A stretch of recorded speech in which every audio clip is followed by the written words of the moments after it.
कि पार्लियामेंट में मेरी नजरें तरसती हैं बदरुद्दीन अजमल को ढूंढते ढूंढते।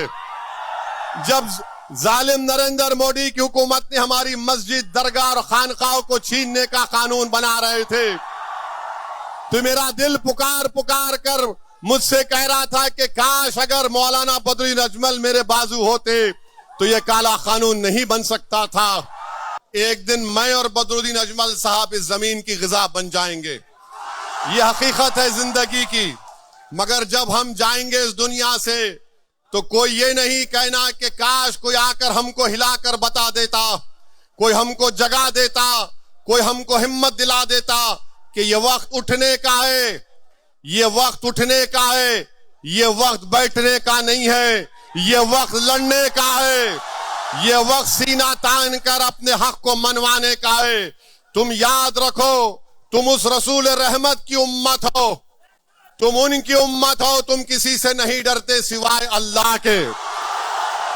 हम मरेंगे इंशाअल्लाह ताला, मगर हमारी मौत लाखों को हयात देकर देगी इंशाअल्लाह ताला। तो मेरे अजीज दोस्तों और बुजुर्गों, 9 तारीख के दिन आपको अपना एक एक वोट ताला चाबी पर बटन दबा कर देना है। ये मैं सिर्फ इस विधानसभा की आवाम से अपील नहीं कर रहा हूं, बल्कि आसाम के तमाम इंसाफ पसंद हिंदू भाइयों से भी अपील कर रहा हूं। मैं आसाम के तमाम इंसाफ पसंद हमारे ट्राइबल बहनों से अपील कर रहा हूं। मैं उन तमाम से अपील कर रहा हूं जो भारत के संविधान को अजीज रखते हैं। मैं उन तमाम मियाँ लोगों से अपील कर रहा हूं, ये वक्त उठने का है मेरे भाई। ये वक्त इंतशार का शिकार नहीं होना है। आपको अपने इस कौम के इस कायद के साथ खड़े रहने का वक्त है जिसने अपनी जिंदगी आपके लिए वक्फ कर दी है। आज आपको इनको कामयाब करना है। आप अंदाजा नहीं लगा सकते कि पार्लियामेंट में मेरी नजरें तरसती हैं बदरुद्दीन अजमल को ढूंढते ढूंढते। जब जालिम नरेंद्र मोदी की हुकूमत ने हमारी मस्जिद, दरगाह और खानकाहों को छीनने का कानून बना रहे थे, तो मेरा दिल पुकार पुकार कर मुझसे कह रहा था कि काश अगर मौलाना बदरुद्दीन अजमल मेरे बाजू होते तो ये काला कानून नहीं बन सकता था। बिस्मिल्लाहिर्रहमानिर्रहीम। अस्सलाम वालेकुम व रहमतुल्लाहि व बरकातहू। मोअज़्ज़िज़ हाज़रीन इकराम, बुजुर्गान कौम और मिलत, मेरी इज़्ज़तदार माँ और बहनों, गयूर नौजवान साथियों, मेरे बड़े भाई, मेरे मोहसिन हज़रत मौलाना बदरुद्दीन अजमल साहब, सदर AIUDF, वो सदर जमीयतुल उलमा आसाम, मोहतरम जनाब अब्दुर्रहमान अजमल साहब, शहनशीन पर तशरीफ़ फरमा, तमाम ज़िम्मेदारान कौम और मिलत, मैं सबसे पहले आप तमाम का शुक्रगुजार हूँ कि हज़ारों की तादाद में आज आप यहाँ पर जमा हुए हैं। और मुझे यकीन है कि आप तमाम लोगों का यहाँ पर हज़ारों की तादाद में जमा होना इस बात का पैगाम देती है कि इंशाअल्लाह ताला 9 तारीख के दिन इस विधानसभा से, बीना कांडी से, आप न सिर्फ इस विधानसभा से बल्कि उन तमाम 29 असेंबली के कॉन्स्टिट्यूंसी से जहां से मौलाना बदरुद्दीन अजमल साहब के कैंडिडेट इंतखाबात में हिस्सा ले रहे हैं, इंशाअल्लाह ताला वहां पर भारी अक्सरियत से तमाम 29 उम्मीदवार कामयाब होंगे, MLA बनेंगे। मेरे अजीज दोस्तों और बुजुर्गों, मैं आसाम के लिए नया नहीं हूं।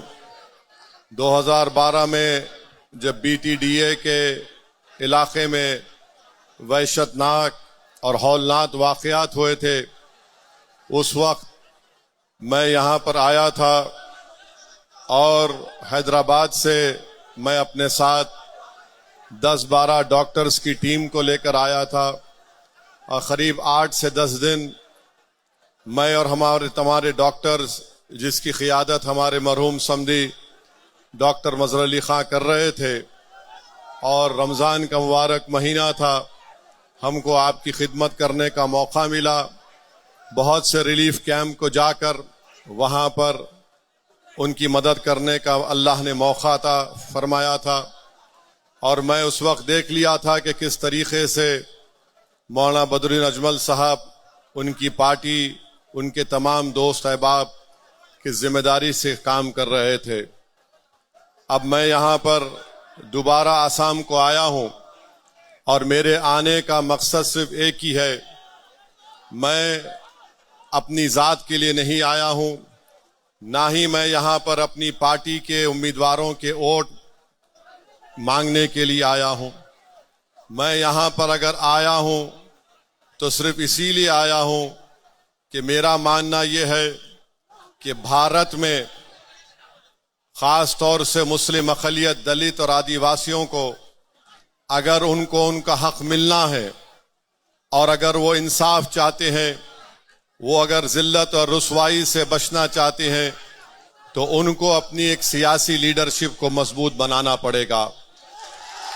और मैं इसलिए भी आया हूं कि पिछले कई साल से मैं इस बात को देख रहा हूं, महसूस भी कर रहा हूं, खून का घूंट भी पीता हूं, आंख से बाज वक्त आंसू भी निकल जाते जब आसाम में मियाँ लोगों पर जुल्म की दास्तानें देखता हूं, पढ़ता हूं और सुनता हूं।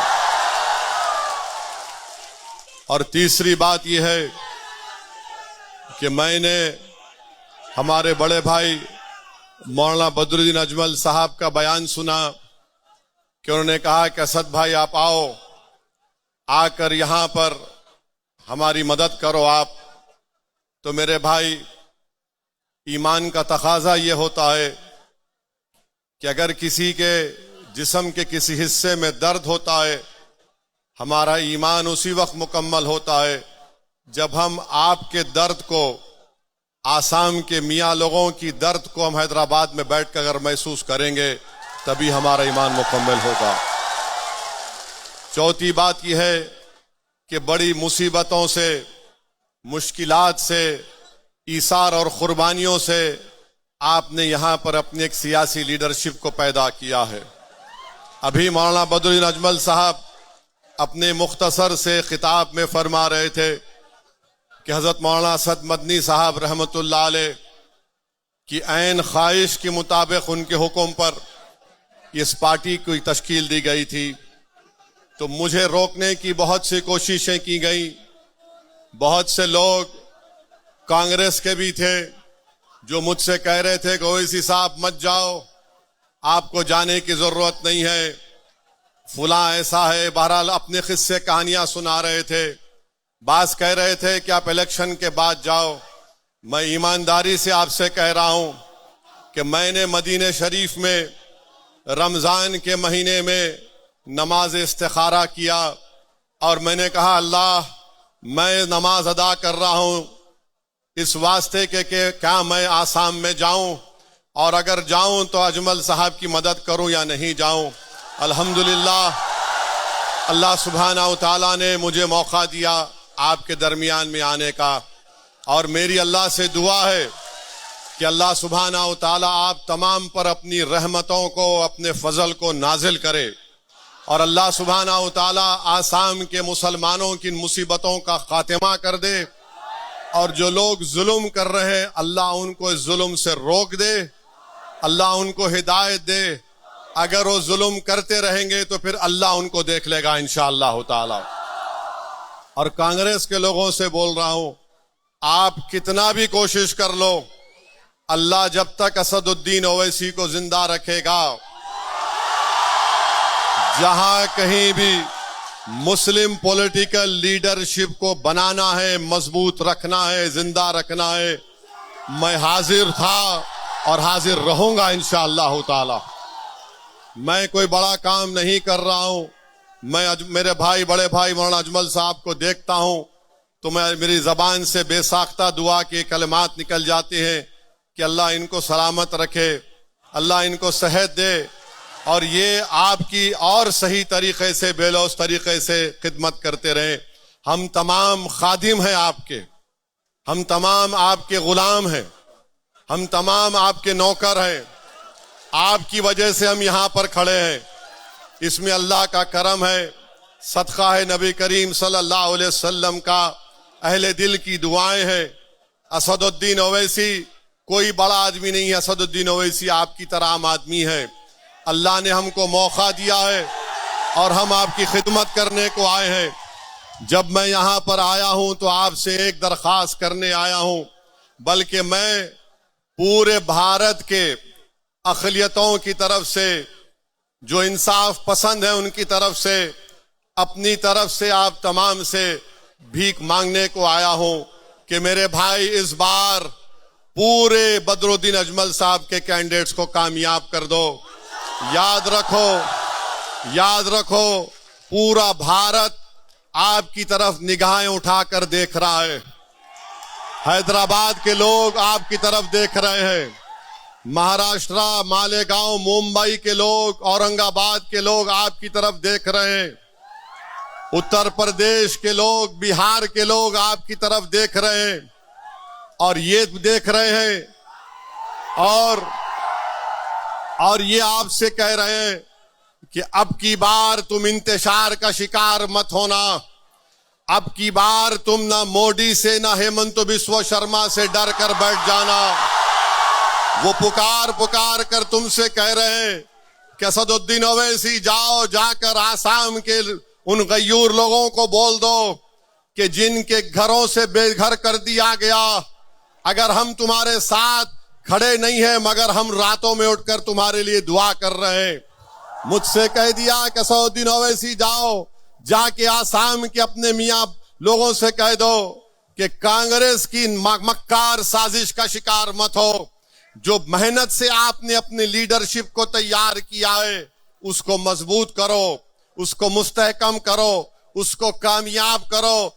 याद रखो एक दिन मैं और बदरुद्दीन अजमल साहब इस जमीन की ग़िज़ा बन जाएंगे, ये हकीकत है जिंदगी की।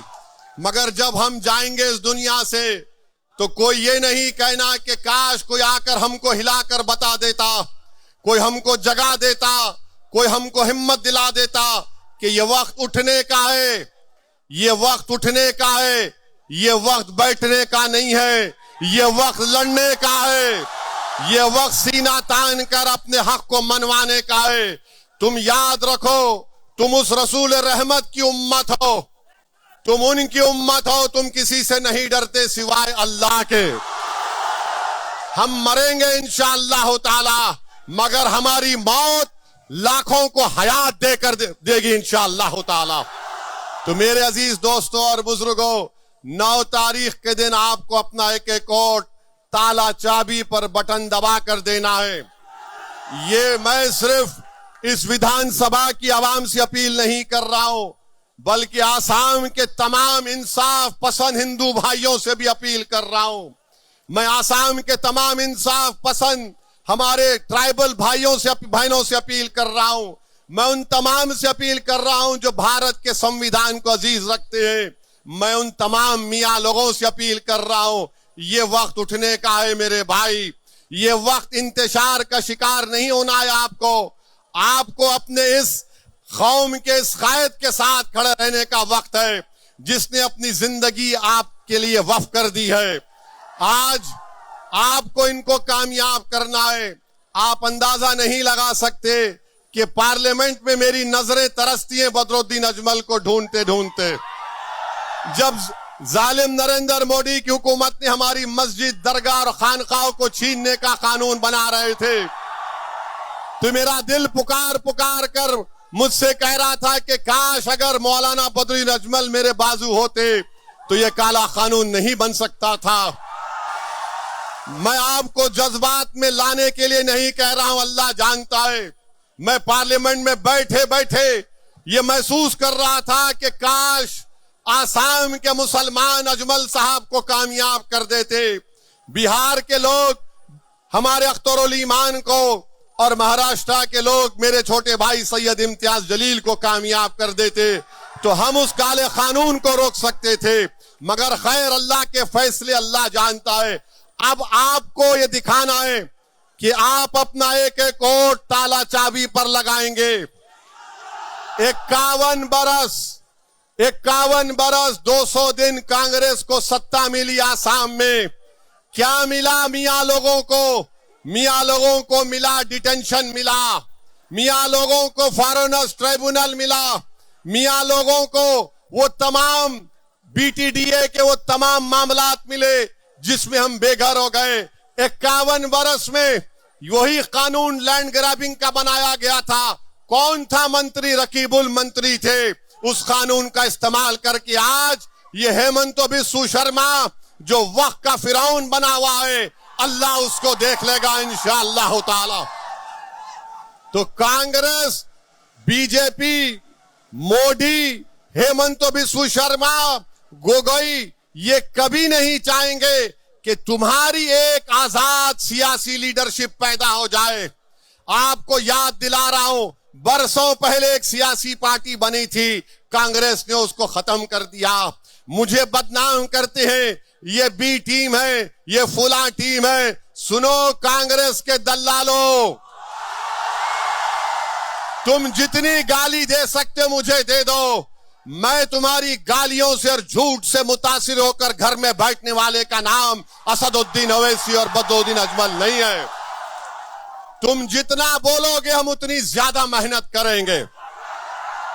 और सुन लो हेमंत बिस्वा शर्मा, बीजेपी आरएसएस वालों, तुम मारना चाहते ना हमारे को, तुम हमारी कमर तोड़ना चाहते ना। हेमंत बिस्वा शर्मा 9 तारीख से पहले बता दो, गुवाहाटी के चौराहे पर तुम बोलो कि इस चौराहे पे ओवैसी को मारूंगा, मैं आने तैयार हूं, मैं मरने तैयार हूं आसाम के गरीबों के लिए। तुम्हारी ये धमकी हमको डरा नहीं पाएगी। अरे मरना तो सबको एक दिन, कभी मैं जाऊंगा तो तुम भी जाओगे, मगर ये डराने की सियासत अब काम में आने वाली नहीं है। ये मजमा बता रहा है हेमंत बिस्वा शर्मा कि अब हम डरने वाले नहीं हैं, तुम्हारे सामने खड़े होकर अपना हक मनवाएंगे।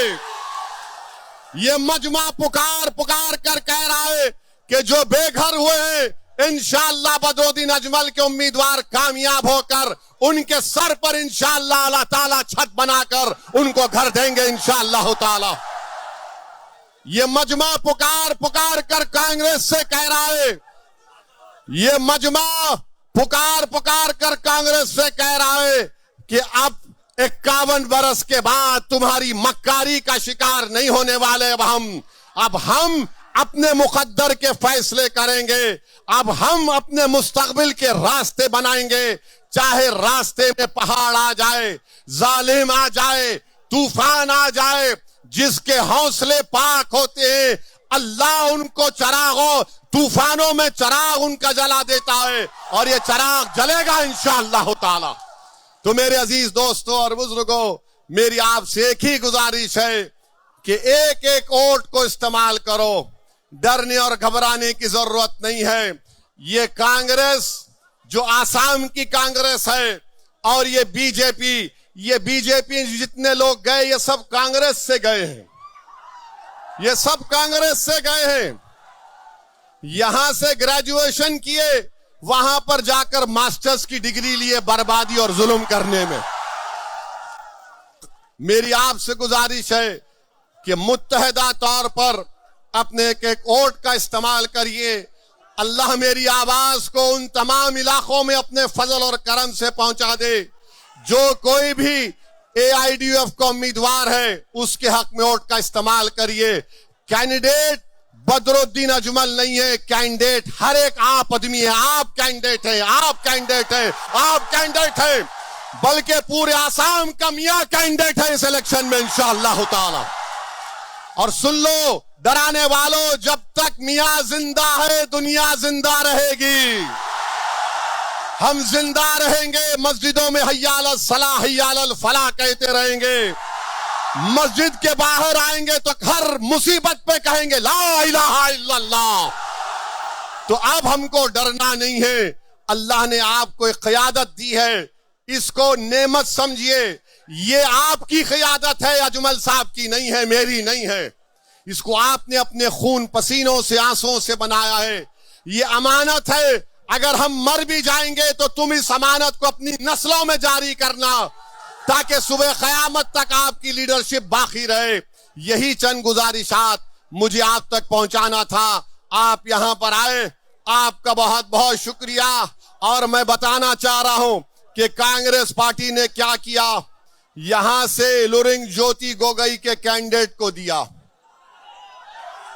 ये कौन है आप जानते हैं ना, जिसने 20 लाख ऑब्जेक्शन के फाइल दाखिल किए थे मियां लोगों के बारे में, एनआरसी जब हो रहा था। और कांग्रेस ने ऐसे आदमी को मेरे भाई बदरुद्दीन अजमल के सामने खड़ा किया जो आपकी सिटीजनशिप को छीनना चाहता था।